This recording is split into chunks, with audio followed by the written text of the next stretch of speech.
السلام علیکم، میں ہوں عارض شبرا. آپ لوگ مجھے سن رہے ہیں کلاسک انٹرٹینمنٹ چینل کے اوپر. آج میں آپ کے لیے لے کر آئی ہوں ایک کل والی ایپیسوڈ کا چھوٹا سا ٹوٹا. تو اس کو میں کہوں گی ایپیسوڈ نمبر 10، ورنہ آپ اسے ایپیسوڈ 9 کا پارٹ 1 بھی کہہ سکتے ہیں، لیکن ایپیسوڈ 10 ہی ہم اس کو بنا لیتے ہیں. تو شروع کرتے ہیں ایپیسوڈ. آج میں آپ سے کوئی فالتو بات نہیں کروں گی، میں ناراض ہوں اپنے آپ سے نہیں. اوکے سٹارٹ کرتے ہیں. آخر آپ چاہتے کیا ہیں؟ کیوں میرا پیچھا نہیں چھوڑتے؟ وہ جذباتی ہو کر خود کو اس شیر کی کچھار میں بے یار و مددگار اس کا شکار نہیں ہونا چاہتی تھی. اسی لیے کافی دیر سے وہ درمیان کی راہ نکالنے کی کوشش کری تھی، مگر اسفناً یار تو کسی ماش کی دال کی طرح اکڑا ہوا تھا، جسے دیکھ کر منسا خود پر سے ضبط کے کڑے پہرے اٹھاتے ہوئے بولی، میں نے بگاڑا کیا آپ کا؟ اس کی آواز دھیمی ضرور تھی، مگر اس میں سختی کا عنصر موجود تھا. اسفن یار نے اچٹتی سی نگاہ اس پر ڈالی تھی، جو مسٹرڈ رنگ کے سوٹ میں خود بھی اس وقت اسے سرسوں کا پھول لگ رہی تھی، جس کی آنکھوں کے کنارے ایک شفاف موتی اٹکا ہوا تھا. یہ گرنا نہیں چاہیے. اس کا اشارہ اپنی آنکھ کے سمت دیکھ کر وہ سخت غصے میں سٹ پٹائی تھی. I am warning you. اس کا زردی مائل رنگ مزید اڑا تھا. روں گی میں، اور زیادہ روں گی. کیا کر لیں گے آپ؟ وہ کسی ضدی بچے کی طرح اسے دھمکاتے ہوئے بولی، جسے دیکھ کر اسفن یار کے لبوں پر معدوم سی مسکراہٹ چھائی تھی. رو کر دکھاؤ مت سمجھیے. I really want to see. وہ اپنے مضبوط سینے کے گرد بازو لپیٹے بولا، جس کا انداز ہنس اٹھانے والا تھا. پھر جو میں کروں گا وہ تم برداشت نہیں کر پاؤ گی. وہ یکدم آگے ہوا تھا. اس کا دل گویا اچھل کر حلق میں آیا تھا، جو اس کا نازک بازو اپنی گرفت میں لیے اسے اپنے نزدیک کر گیا، جن کے درمیان فاصلہ نہایت نہ ہونے کے برابر تھا. اس کے پورے جسم میں ایک برقی سی دوڑ گئی. رہی بات تم نے کیا بگاڑا ہے؟ اسفن یار کے ملبوس سے اٹھتی سگریٹ اور امپورٹڈ پرفیوم کی ملی جلی خوشبو نے اسے اپنے تحویل میں لیا تھا. تم نے میرا وہ کچھ بگاڑا ہے جو آج تک کبھی کسی نے نہیں بگاڑا. اس لیے خاموشی کے ساتھ اسے کھاؤ اور چلو، ورنہ ساری رات یہیں بیٹھی رہو. وہ ڈرائیونگ سیٹ کی پشت کو آرام دہ حالت میں کرتا ہوا اس پر نیم دراز ہوا تھا، جس سے منسا کو بے ساختہ خوف آیا تھا. یا اللہ، میں کہاں پھنس گئی ہوں؟ اس نے ترچھی نگاہوں سے اسے دیکھا تھا. اس بندے کا کیا بھروسہ؟ یہ ایک ہاتھ بڑھائے گا اور میں سیدھی اس کی گود میں ہوں گی. نہیں، اس نے جھجری سے لی تھی. وہ دل ہی دل میں سوچتی ہوئی مزید کھڑکی کے ساتھ جا چپکی، جس کی نظریں اسی پر فوکس تھی. وہ مسلسل اس کو اضطرابی حالت میں اپنی نازک انگلیوں کو چٹکتے ہوئے دیکھ رہا تھا. کھاؤں یا نہ کھاؤں؟ وہ اپنی نازک ہتھیلی پر دائیں بائیں نظریں گھما رہی تھی. اگر کھاؤں گی تو یہ سمجھیں گے میں ان سے ڈر گئی، اور اگر نہیں کھاؤں گی تو ساری رات اس سٹون مین کے ساتھ یہیں بیٹھنا پڑے گا. کیا کروں؟ کچھ سمجھ نہیں آ رہا. اسفن یار ولی اس کے مری چہرے کی معصومیت کو خود سے الجھتے ہوئے دیکھ رہا تھا، جو لبوں کو کاٹتی اس سے نگاہ تک نہیں ملا رہی تھی. میں کچھ نہیں سمجھوں گا. منسا نے اسے چونک کر دیکھا تھا، جس کی گمبھیر آواز نے گاڑی کی خاموشی کو چیرا تھا. اس نے بے ساختہ اپنے لبوں کو چھوا تھا. کیا اس کے دل کی بات زباں تک آ گئی؟ اسفن یار انتہائی محویت سے اس کا جائزہ لے رہا تھا، جو گھبرائی سی بیٹھی تھی. اس کا دل سوکھے پتے کی مانند کانپ رہا تھا. کھا لو، فائدے میں رہو گی. تمہاری بیجن انتظار کری ہوں گی، 10 بج گئے. وہ اس کے اطمینان سے بولنے پر تپ گئی. میں اسے کھا ضرور رہی ہوں، وہ دانتوں کو پیستے ہوئے بولی، مگر اس خوش فہمی میں مت رہیے گا کہ میں آپ سے ڈر گئی. وہ اسے جھڑکنے کے انداز میں بولی. Of course. اسے اسفن یار کا لہجہ تنزیہ لگا، جو لاتعلق بنا فون لاک چیک کرنے میں مگن تھا. منسا کو اپنی تذلیل سے محسوس ہوئی، سوائے کف افسوس ملنے کے کچھ نہ کر سکتی تھی. وہ کچھ ہی منٹوں میں ایک کلب سینڈوچ نکال کر کھا گئی. میں نے سینڈوچ کھا لیا ہے، اب مجھے گھر چھوڑ کے آئیے. منسا نے چور نظروں سے اس کا چہرہ دیکھا تھا، جہاں پہ سنجیدگی طاری تھی. جوس پہ پیو، ڈیش بورڈ پہ رکھا ہے. وہ بنا اس کی سمت متوجہ ہوئے دھیمے سے بولا، جو خفیف سی ہوئی تھی. اس کے اعصاب تن سے گئے تھے. وہ خود پہ جبر کرتے ہوئے جوس کا ڈبہ جلدی سے کھول کر گھونٹ گھونٹ پینے لگی۔ پی لیا میں نے، اس نے پٹکنے کے انداز میں جوس کا ڈبہ ڈیش بورڈ پر رکھا تھا۔ اب براہ مہربانی مجھے گھر چھوڑ کر آئے۔ اسفندیار نے روٹھی روٹھی سی منسا مجید پر ایک اچٹتی سی نگاہ ڈالی تھی، جس کی نگاہیں تفشیشی تھی، جو صبر کا گھونٹ پی کے بیٹھی تھی۔ اسے گاڑی کا بند انجن ایک بار پھر سٹارٹ کیا تھا۔ وہ مستعدی سے گاڑی چلا رہا تھا جب اس کی آواز گاڑی میں ایک بار پھر گونجی تھی۔ میں تمہیں ایک جگہ لے کر جا رہا ہوں، وہاں جا کے کوئی بھی سین کریٹ مت کرنا۔ آپ نے مجھے کہا تھا مجھے گھر چھوڑیں گے؟ وہ اسے شک بھری نگاہوں سے دیکھتے ہوئے بولی، جو اس کے نئے حکم پر ہراساں تھی۔ اسفندیار کے اعصاب جھنجھنا اٹھے۔ مجھے بھی تمہیں بٹھانے کا کوئی شوق نہیں، چھوڑ دوں گا، مگر پہلے میرے ساتھ ڈاکٹر کے پاس چلو۔ وہ بگڑے تیوروں سے گرایا تھا۔ ڈاکٹر کے پاس کیوں؟ وہ آنکھوں میں حیرانگی سموئے بولی، جس کی شیشے جیسی شفاف آنکھوں میں پانی بھرتا دیکھ کر وہ بے چین ہوا تھا۔ اس کی برداشت جواب دے گئی، مجھے تمہارے کچھ ٹیسٹ کروانے ہیں۔ وہ سپاٹ لہجے میں بولا، کس چیز کے ٹیسٹ؟ وہ تلملا کر بولی، اسی چیز کی ٹیسٹ جس چیز کو تم اور وہ لڑکی ریسٹورنٹ میں بیٹھ کے ڈسکس کر رہے تھے۔ آپ ہماری باتیں چھپ کر سن رہے تھے؟ اسفنان کا دماغ بھگ سے اڑا تھا، اسے دیکھ کر جو بے خوف لہجے میں بولی تھی، جو اس کا جگر کاٹ رہا تھا۔ اسفندیار کو ابھی اتنے لالے نہیں پڑے کہ کسی کی باتیں چھپ کر سنیں۔ وہ درشتگی سے بولا، اسے میں کوئنسیڈنس کہوں یا کچھ بھی، I don't know۔ تو میرے پیچھے بیٹھی تھی، وہ تلخ ہوا تھا۔ انفارچونیٹلی میں نے تمہاری ساری باتیں سن لی تھی، اس سے تم چاہ کر بھی مجھ سے خود کو چھپا نہیں سکتی۔ وہ معاف ہوتے ذہن کے ساتھ اسے دیکھ رہی تھی۔ مطلب اسفندیار نے اس کی ساری باتیں سن لی تھی؟ وہ سخت گیر لہجے میں بولتا ہوا اس پہ سرسری سی نظر ڈالی تھی۔ اسے شدید سبکی سی محسوس ہوئی تھی اس شخص کے سامنے۔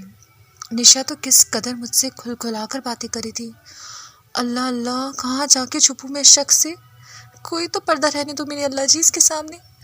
وہ دل ہی دل میں بڑبڑائی تھی، جس کی آنکھیں اشک بہار تھیں۔ اب تو مجھے بلیک میل کر رہی ہو؟ وہ اپنی برہمی بھول کر اس کے آنسوؤں کو دیکھ کر اسٹیئرنگ پہ غصے سے ہاتھ مار گیا، جو آبدیدہ ہوئی اپنی آنکھیں موند گئی۔ اس نے شکایتی نظروں سے اسے دیکھا تھا، جس کا وجود ہچکیوں کی ضد میں تھا۔ تو مجھے مجبور کری ہو کہ میں تمہیں ہاتھ لگاؤں، وہ سرد آواز میں سپاٹ لہجے کے ساتھ بولا، جو اس کے بدلے انداز پر ہراساں ہوئی تھی۔ وہ خود میں ہمت مجتمع کرتے ہوئے بولی، چلے کروائیں ٹیسٹ۔ اس کی آواز اسفندیار کی سماعتوں پر کسی بم کی طرح گری تھی۔ اسے یقین تھا کہ وہ مشکل سے ہی مانے گی۔ وہ بے یقینی سے اسے دیکھے گیا۔ یہ خطبہ لگنا باقی رہ گیا تھا میری قبر پر، یہ بھی لگا دیں۔ اس وقت اس کا دل ڈوبا جا رہا تھا۔ وہ بجھے ہوئے چہرے کے ساتھ اپنے آنسو صاف کرتے ہوئے بولی، جو سراپا کانپ رہی تھی۔ اسفندیار نے گاڑی کو یکدم بریک لگائی تھی۔ وہ دانتوں کو ایک دوسرے میں پیوست کیے خود پہ بلا کا کنٹرول رکھے ہوئے تھا، جس کی کنپٹی کی رگیں ابھر رہی تھی۔ اترو نیچے۔ اس کا لہجہ چٹانوں کی مانند تھا، جس کے لیے خود گارڈز دروازہ کھولتے تھے۔ وہ میر کے کھولنے سے پہلے ہی اس کی جانب کا دروازہ کھولے ایک سائڈ پہ کھڑا ہوا تھا، جو جانے کن سوچوں میں گم تھی۔ میرے پاس اتنا وقت نہیں ہے مس مجید، جلدی سے باہر آؤ۔ وہ اسے سرد نگاہوں سے دیکھ رہا تھا، جس کے دماغ میں اس وقت کیا چل رہا تھا شاید کوئی بھی نہیں جانتا تھا۔ وہ ٹھنڈی سانس بھر کر خود میں ہمت پیدا کرتے ہوئے باہر نکلی تھی۔ اس کے پاؤں 100 من جتنے بھاری ہو رہے تھے۔ شرمندگی کا گراف بڑھا ہوا تھا۔ اسے سمجھ نہیں آ رہی تھی کہ اس کے ساتھ ہو کیا رہا ہے، وہ کس ڈگر پر چل رہی تھی۔ جبھی اپنی سوچوں میں گم منسا مجید نے نیچے کی جانب بنی ڈھلان کو نہیں دیکھا۔ وہ اپنے ارد گرد سے بے خبر ہو کے آگے بڑھی تھی۔ دفعتاً اس کا پاؤں پھسلا تھا۔ اس سے پہلے کہ وہ لڑکھڑا کے گرتی، تو مضبوط ہاتھوں نے اسے اپنے گرفت میں لیا تھا۔ کیئرفل۔ اپنے عقب سے خود سے بھی قریب ترین اسفندیار کی آواز سن کر منسا مجید گویا ساکت ہوئی تھی۔ تم سانس لے سکتی ہو۔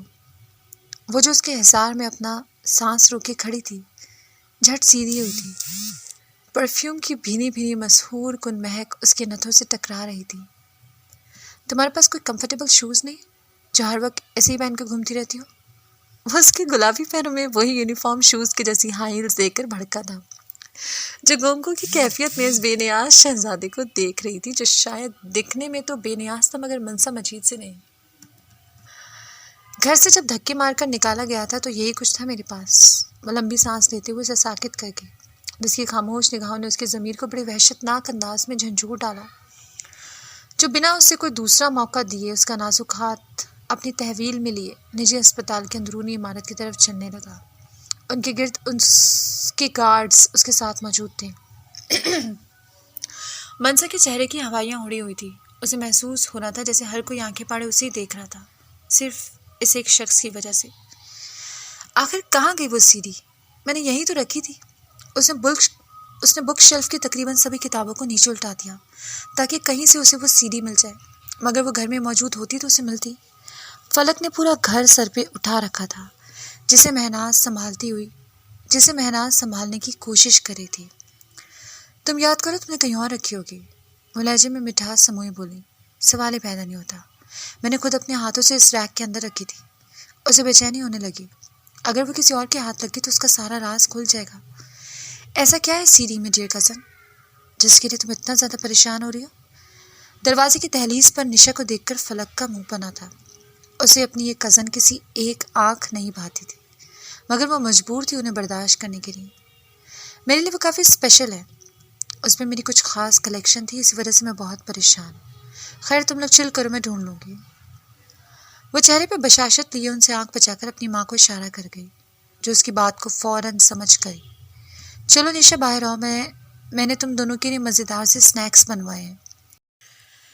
مہناز اسے اپنے ساتھ کمرے سے باہر لے گئی۔ اس کے جاتے ہی فلک پلٹی تھی، جسے دیکھ کر اس کی ملازمہ تھر تھر کانپ رہی تھی۔ زمیں کھا گیا یا آسمان نکل گیا؟ مجھے 10 منٹ کے اندر اندر میری سیڑھی ڈھونڈ کر دو فوراً، ورنہ میں تمہیں نہیں چھوڑوں گی۔ فلک غلام حسین کی بیٹی پر بھڑک رہی تھی، جو اس کے عتاب سے بچنے کے لیے جلدی جلدی میں ڈھونڈنے لگی، جسے کل رات ہی اسفن یار کا خاص بندہ اس کے کمرے سے لے اڑا تھا، صرف اپنی بیوی کی خاطر، جو اپنے مالک کے اگلے اقدام کا بے صبری سے انتظار کر رہا تھا۔ منسا سخت گھبرائی ہوئی کرسی پر بیٹھی ہوئی تھی، جسے خوف سا محسوس ہو رہا تھا۔ اس کا سیمپل کون لے گا؟ وہ کمرے میں داخل ہوتے لڑکوں کو دیکھ کے بولا۔ سر میں لوں گا۔ اسفن یار کے ماتھے پر تیوری آئی تھی۔ ان میں سے ایک نوجوان کمپیوٹر کے آگے بیٹھا تھا، دوسرا میڈیکل باکس کو کھولے اس میں سے سامان نکالنے لگا۔ نہیں، مجھے فیمیل اٹینڈنٹ چاہیے، گو اینڈ گیٹ ہر۔ منسا کو وہ بیزار سا لگا۔ پر سر نائٹ شفٹ میں ہی سیمپل نکالتا ہوں، وہ کمرے کے باہر کھڑے گارڈز کو دیکھ کر دبے لہجے میں بولا۔ تو میں کیا کروں؟ مجھے تم نہیں چاہیے، جلدی سے نرس کو لے کر آؤ، وہ حکمی انداز میں بولا، جسے منسا سمجھنے کی کوشش کر رہی تھی۔ آخر یہ کیا انسان تھا؟ ایک جانب اپنے نفس پر قابو نہیں رکھ سکا، اور دوسری جانب مجھے کسی مرد کے قریب برداشت نہیں کر سکتا۔ اس کے جذبات ہنوز جامد و سرد تھے، دل اداس تھا، ایک اسی شخص کی وجہ سے وہ ان حالوں کو پہنچی تھی، جو بار بار ہاتھ میں پہنی اپنی برانڈڈ گھڑی کو دیکھ رہا تھا۔ تبھی سامنے سے ایک حواس باختہ سی نرس اس لڑکے کے ساتھ اندر داخل ہوئی تھی۔ میم اپنے سلیوز اوپر کریں۔ نرس کی آواز پر منسا نے پل بھر کے لیے اسفن یار کو دیکھا، جو نرس کے آتے ہی اس کے نزدیک کھڑا ہوا تھا۔ اس نے نظروں کا زاویہ بدلا تھا، وہ اس سے رخ پلٹ کر کھڑا ہو گیا۔ آپ کی شادی کو کتنا عرصہ ہو گیا؟ نرس کے سوال پر منسا اور اسفن یار دونوں یکدم چونکے تھے۔ نرس کافی بادونی تھی، جو ان دونوں کو جوڑا سمجھ کر ان سے کافی مروب ہوئی تھی۔ زیادہ سوال جواب مت کرو، خاموشی سے اپنا کام کرو، وہ اشتعال امیز انداز میں منسا کو دیکھ کر نرس سے بولا، جو ایک بار پھر رونے کے لیے تیار بیٹھی تھی۔ پھر نرس نے کچھ ہی لمحوں میں اس کا سیمپل لیا تھا۔ اس کی رپورٹ کب ملے گی؟ اسفن یار کے سوال پر نرس اور کمپیوٹر کے نزدیک بیٹھے لڑکے نے اسے ایسے دیکھا جیسے وہ انہیں سالم نگل جائے گا۔ سر کل اتوار ہے، پیر والے دن صبح 9 بجے آپ کو رپورٹ مل جائے گی۔ لیب اٹینڈنٹ اس کی جان سولی پر اٹکی ہوئی تھی۔ مجھے یہ کل صبح ہی چاہیے، ہر حالت میں۔ وہ اپنی جیب سے 5-5 ہزار کے 3 نوٹ اس کی ٹیبل پر رکھتا ہوا پلٹا تھا۔ یس سر، آپ کو کل مل جائے گی۔ منسا اس دوران دم سادے اسے سنتی رہی، جو پیسے کے دم پر کسی اڑیل گھوڑے کی طرح اپنی ہر بات ان سے منواتا جا رہا تھا۔ چلو، وہ ایک بار پھر کسی نازک آبگینے کی طرح اس کا ہاتھ اپنی تحویل میں لیے باہر کی سمت نکلا تھا۔ اس وقت گھر میں اتنے سارے لوگوں کی موجودگی کے باوجود گھر میں پہلا سناٹا مجید صاحب کو اپنے دل میں محسوس ہوا۔ دل ان کا اداس تھا۔ ان کا دل بے حد اداس تھا منسا کے لیے۔ انہیں جب سے فلک سعد احمد راؤ کے حوالے سے چند باتیں بتا کر گئی تھی، وہ تب سے بے چین ہو اٹھے تھے کہ اس انسان کی وجہ سے منسا اس حال کو پہنچی تھی، مگر وہ ان سے آدھی ادھوری باتیں کر کے گئی تھی، یہ کہہ کر کہ وہ کچھ ہی دیر میں واپس آئے گی۔ اس لیے وہ بے چینی سے اس کا انتظار کرنے لگی۔ آج پھر اسی مقام پر اسفندیار نے اپنی پراڈو کو بریک لگائی تھی، اور آج بھی اس دن کی طرح لائٹ گئی ہوئی تھی۔ اس نے گاڑی کا لاک کھولنا چاہا، مگر وہ آٹومیٹک لاک تھا۔ منسا مجید نے اچنبے سے اس کی جانب دیکھا، جیسے کہہ رہی ہو کہ دروازہ کھولو، مگر وہ تو جیسے بے نیاز بیٹھا ہوا تھا۔ اسفندیار نے لمحے بھر کے لیے گہری نگاہوں سے اسے دیکھا تھا، جنہیں دیکھ کر وہ ایک لمحے کے لیے دم بخود سا ہو گیا تھا، جیسے فوراً اپنی نظروں کا زاویہ بدلا تھا۔ اس نے آج سے پہلے ایسی حیا کا حسن بھلا کہاں دیکھا تھا۔ وہ آج پھر ہپنوٹائز ہوا تھا چند لمحوں کے لیے۔ گاڑی کا لاک کھولے، مجھے باہر جانا ہے۔ وہ پریشان ہوئی تھی، جانے کیوں اسے محسوس ہوا تھا جیسے اسفندیار ولی خان کا ارادہ پھر سے بدل گیا ہو، وہ اسے پھر سے یہاں سے کہیں اور لے جانے کے موڈ میں لگا۔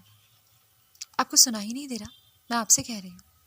وہ تلخ ہونے لگی جو اپنے موبائل پر مصروف تھا۔ صبر۔ وہ اس کی سیٹ کی پشت پہ ہاتھ جماتے ہوئے بولا، جو اس کے اس طرح سے ہاتھ رکھنے پر سمٹ کے بیٹھ گئی تھی۔ دل اچھل کر حلق میں آ گیا۔ جانے اس بندے کا کیا ارادہ تھا، مگر کچھ ہی لمحوں بعد وہ اپنی سوچ پر شرمندہ ہوئی تھی۔ اس کی گاڑی کے نزدیک میر بخش کھڑا تھا، جسے دیکھ کر اسفندیار گاڑی سے باہر نکلا تھا۔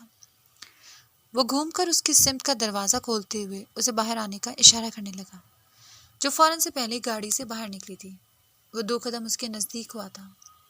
میرے آدمیوں کے سامنے مجھے مجبور مت کرنا کہ میں تمہارے ساتھ کوئی زبردستی کروں، اس لیے یہ رکشہ کھڑا، اس میں بیٹھو، یہ تمہیں تمہارے گھر تک ڈراپ کرے گا۔